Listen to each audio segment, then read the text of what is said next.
All right, so welcome back to another episode of the Barron Report. This is our coronavirus restaurant industry impact special series. And as you guys know, we've been covering this outbreak and also the impact on the restaurant business for the past few weeks.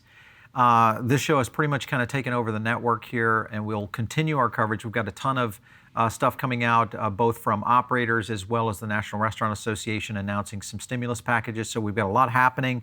But right now I've got Mr. Aaron Noveshen, who is the founder and CEO of the Culinary Edge and Starbird Chicken out of San Francisco, California. Great to have you. Good morning. Nice to see you, Paul. Yeah. Aaron, so you're right there in the thick of things, the first city essentially to kind of do somewhat of a lockdown with 7 million people. What is the state of the restaurant business in San Francisco right now? You know, it's a challenging one, and we're all working right now to adjust to what is our new normal. We feel grateful that we haven't had a complete 100% shutdown of all restaurants. You know, restaurants right now are seen as essential to feeding and nurturing our communities. And so many restaurants are shifting their mindset to being a part of the community solution. And that's how we're really thinking about it here at Starbird. On the full service side and restaurants that are in downtown locations, it's much more challenging, right? When people are not leaving their homes, they're just not able to get to restaurants and to pick up food. So most of those restaurants are temporarily closing.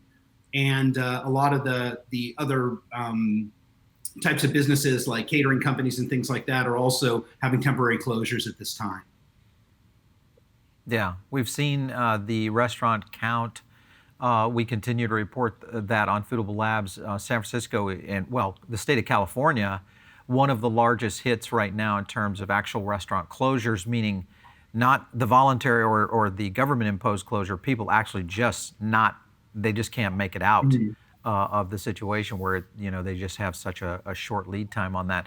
Starbird at 6 units, you guys are a fast casual concept. Obviously, this at least kind of moves into what could be a big shift in third-party delivery as well as takeout, and maybe kind of a reshift of how fast casual concepts do business going forward. What are your thoughts right now on how consumers are going to be kind of plunged into this kind of this model versus eating in a restaurant and getting as much takeout food as they're going to need to? Yeah, I mean, really the initial rush was, as many people saw around the nations, everyone went and stocked up their refrigerators, right? And said, we don't know what this is going to be, lines at the big box retailers, at all the grocery stores. And everyone came home and said, okay, I've got a refrigerator full of food. I probably should cook a meal, right? That's where they start. And like, okay, I've got this food, I'm going to nurture my family. But then they're finding that, okay, I've got kids at home all day, or I have to work all day and I need to get some fresh air. I need to shift and give myself a little bit of a break. And restaurants will start to see orders coming in. We have been always focused on what we call our omni-channel approach to creating a frictionless way that consumers can get to food from Starbird. Yep.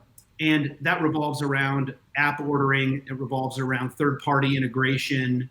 It revolves around simplified order pickup. All of the channels in which people can easily order food and come to the restaurant and pick it up. And so that's really the main focus today for us is leaning into the things that we've created. We just have to shift a little bit about how that handoff of food takes place now. Right. Yeah. When you look at, interesting, I had a fast casual lunch today. I ordered online, went to pick it up. Talk about eerie, at least here in the state of Florida. I can imagine it being even maybe more so worse in California. I've never been into a restaurant where the staff is fully functioning and there's nobody in it.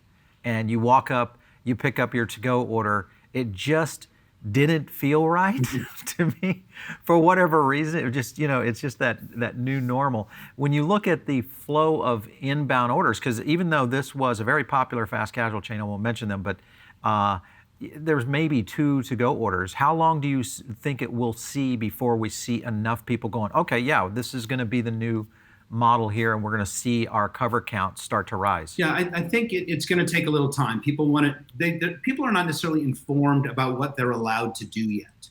So it's really important for us Right. to get the word out that it is okay to order food at a restaurant and either pick it up yourself or have it delivered. A lot of the delivery companies are doing a good job of Yep. implementing what like no touch, or I should say no contact deliveries, where they are able to drop Right. off deliveries at your doorstep.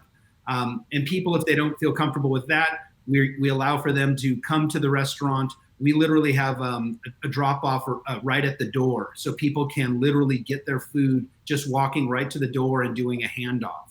Um, we Hmm. still allow, as do many companies, people to order at the cashier. So we've really created a safe space there if people want to put an order in, and we do a full cleanup of the station after every one of those transactions. But we're moving towards, and likely things will shift towards 100% digital transactions. And Yeah. Yeah. it's really important to make sure that your technology is in place. We feel very fortunate. We've got in-house technology that we've had from day one, and we have some tremendous partners out there.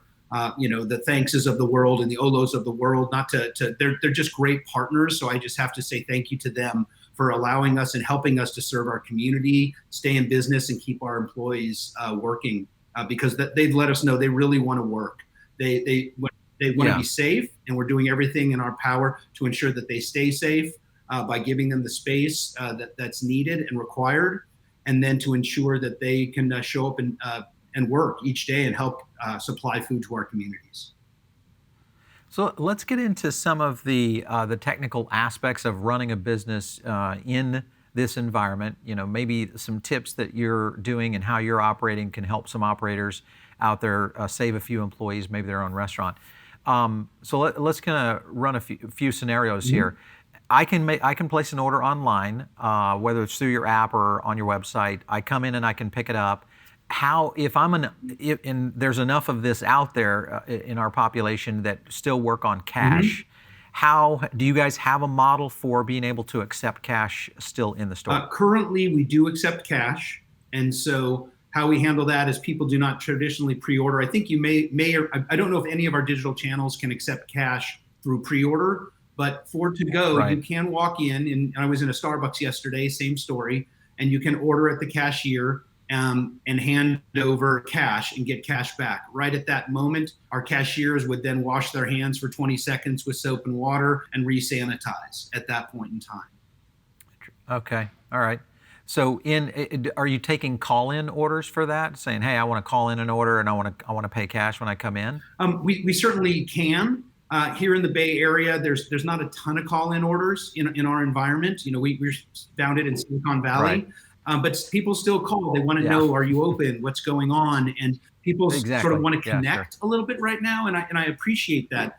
The community just wants to know who's out there going to serve me a healthy, safe meal. And so we want to make sure, like we had to tell our restaurants, we have to answer the phone a lot. We have to make sure that the phone's not ringing, not only to help the consumers who are wanting to connect and see what's going on in our business, but also to troubleshoot, right? If something goes wrong, someone gets something wrong in their order, they need to feel like they're being heard and talking to a human being to resolve those issues.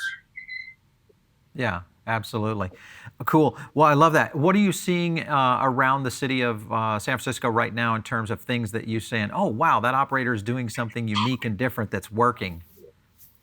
There's not a lot of going around the city, to be honest with you.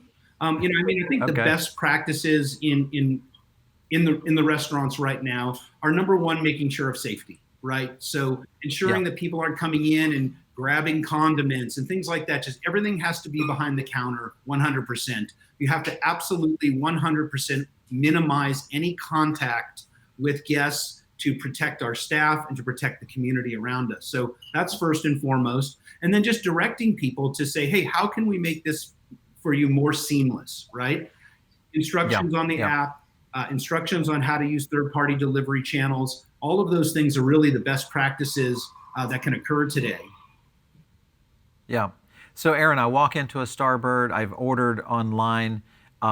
Where is my order when I walk in? How is it kind of configured So there? right now we're bringing everything up to the door. We're staging everything right by the door. So those people who Okay. pre-order, whether it's a third-party delivery driver or a customer, we're staging everything and cross-docking it so people don't have to walk. We want to minimize contact at every point of the way. Yeah. So we've set up a pickup stations right by our doors, and we bring food out to people and hand it off. We try to make it as seamless of an experience for them.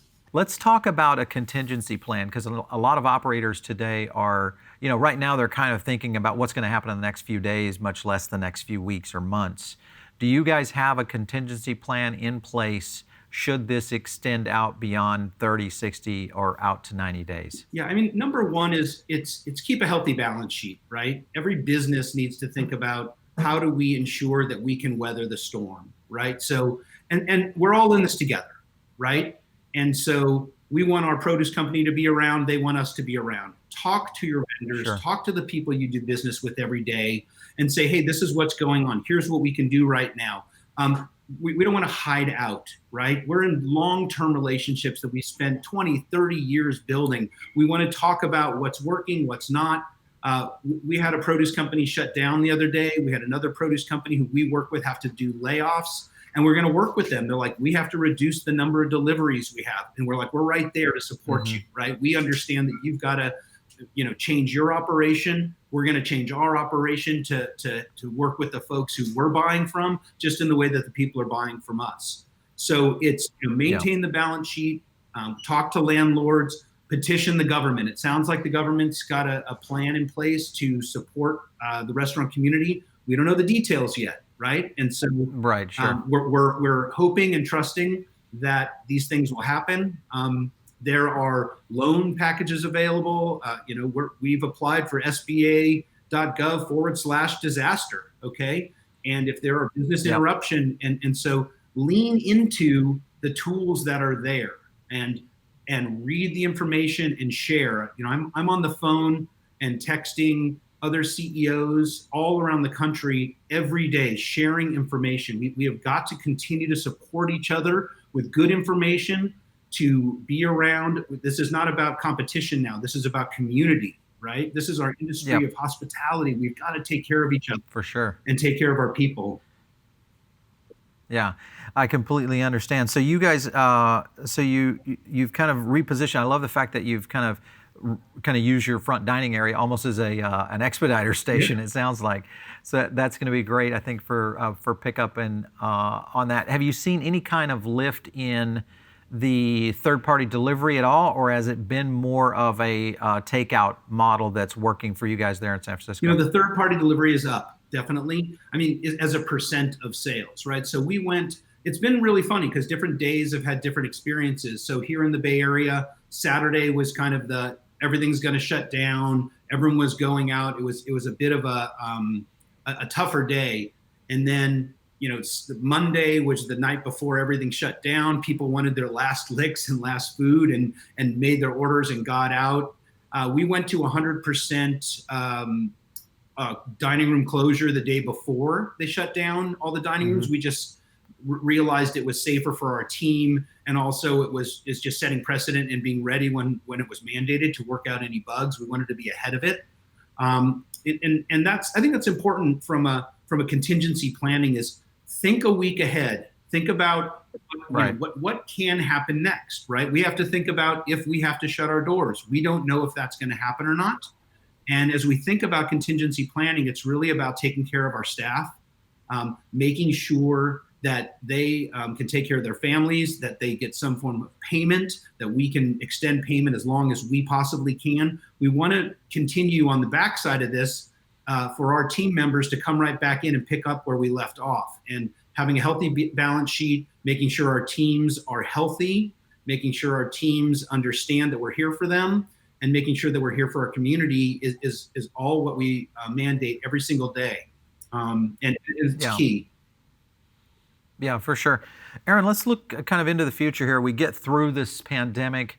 The restaurant industry comes out on the other side. Though we may be weakened, obviously it's going to be a great opportunity for a lot of businesses. There will be some permanent damage there. What kind of things are you looking forward to as we get past this? How would you kind of say, hey, though we need to deal with the situation at hand, we also need to be thinking about our businesses beyond this crisis and moving into what could be a U.S. recession. What are your thoughts on that? Sure. I mean, first, it's what we've learned is about connectivity, connecting to the community, connecting to the consumer. We want to make sure that this is something that we've learned, we've invested in. I mean, Starbird is our tagline is positively delicious chicken. We practice positivity every day, right? And we have huddles every day, and we are connecting with our team members on ways utilizing technology to ensure that we know who our community is, who our customer is, being transparent with them. Those are things that we practice every day, and they're proving to be working for our business and for our team members and for our business health. It's about building trust, right? So we need to act in a trustworthy way, right? People need to be trustworthy, and therefore they can be trusted. These are incredibly important, and being transparent is taking a new meaning in and around that. As we come out the other side, it's really about innovation, right? Starbird is the product, the creation of the Culinary Edge, and our team at the Culinary Edge, who've allowed us to be in a position to, I wouldn't say thriving, but surviving pretty well. And we have a lot of trust from our community, and we're selling a lot of food right now because we're one step ahead. So companies are going to need to be innovative. They're going to need to think about how to differently do business and work with folks who are those who can help them figure those solutions out. And we're here to help in those ways. I'm here. Feel free. I'm Aaron at theculinaryedge.com. If you have questions, feel free to send me emails. I'm an open book to share best practices and information as they come out. All the CEOs that I talk to and work with, we are just sharing best practices because it's changing hourly, not daily anymore. It is hourly changes that we need decision making, and our industry can come together and really help support each other right at this time. Yeah, for sure. Have you, as you've been talking to CEOs around the country and just brand leaders in general, has there been any kind of revelation in this is something we really should be looking at? Obviously, the shift toward takeout and delivery is going to be a kind of a permanent shift, I think, as we move forward. But any other aspects in terms of downsizing restaurant plans, looking at closures of stores that are not performing as well, repositioning staff, things like that out there that could help operators? Yeah, I mean, the short term right now is about survival and pivoting and maintaining one's business, right? And the best decision for some might be lock it down, and the other decision for those is to and while they're locking down, though, now that I've mentioned it, is don't just sit there and watch what's going on, right? The plan is to open your doors again. So you need to start investing now in your business and in thinking about, because you don't want to be 3 months behind, right? When things start to peak up, everyone's welcome back. Well, it's not just dusting off the furniture. You're going to need to build guests. You're going to need to have new messaging. You're going to need to think about what's going to connect with the community. What does your menu need to look like? How does your technology stack look? So, assuming that a lot of companies have a healthy balance sheet, obviously they need to take care of their people first, that they're healthy, that they're, that they can ensure that their staff is taken care of, whether they have to help them sign up for unemployment on the one hand, or they're able to pay them out some money on the other. Every company has a different situation of what they can do to support, but I don't think any of them are thinking that they don't want to support their people. Absolutely. But continue to invest in that innovation, and crisis prevention planning is probably not a bad idea somewhere down the line too. Yeah, for sure. Well, I love that, just the tips you gave right there, in the sense of even if you are in a position of having to close your doors, being able to kind of get your position ready. I love the idea of ramping up your messaging strategy for the next few months, looking at your technology stack. I think that's a very important aspect, especially now you're going to be able to look back on it and really learn from this terrible exercise. To really understand how to maybe modulate your business so you're maybe a bit more insulated if anything like this were to happen again, for sure. Excellent. Well, it's great having you on the show, Aaron. Thanks so much, and good luck to what you guys are doing out there at Starbird. Stay positive. Yes, absolutely. Stay positive, everybody. Thanks, Paul. All right. You bet. All right, so if you guys are listening in over on iTunes or maybe on Spotify, make sure and leave us a link and or give us a great review. This is how we get feedback from you. And if you have an idea for getting someone here on the Barron Report around this special series in the impact on the restaurant industry, we're looking for operators that really have kind of innovative approaches toward dealing with their business today, or suppliers that are assisting operators on being able to do that. So we're looking for both of those. We are getting a ton of media inquiries, so just reach to us at producer@foodabletv.com. You can also hit me up on Twitter @PaulBarron. And it's been great chatting with you guys today. We will be having more episodes covering this and hopefully some extended coverage on some of the relief and stimulus plans that are going to be coming out to help the hospitality industry in the future. Stay tuned right here on the Barron Report.